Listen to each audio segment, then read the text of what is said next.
नमो नमः। जय भक्तामर। आज मैं भक्तामर के 7 नंबर की गाथा सुनाने जा रहा हूँ।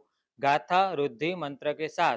तत्संस्तवेन भव शांतति सन्निबद्ध पापं क्षणाशयमुपैति शरीर भाजा आक्रांत लोकमलिनीलमशेषमासु सूर्यांशु भिन्न भिवसारवरमंधकार ओम ह्रीं अर्हं नमो बीय बुद्धिनम ओम ह्रीं रम सम श्राम श्रीं क्रोम क्लीं सर्वदुरित संकट शुद्रोपद्रव कष्ट निवारणम कुरु कुरु स्वाहा।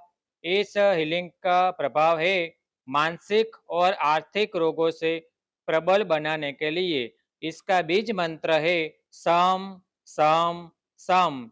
इस गाथा का 3 बार आपको अवश्य जाप करना चाहिए। जय जिनेन्द्र, प्रणाम।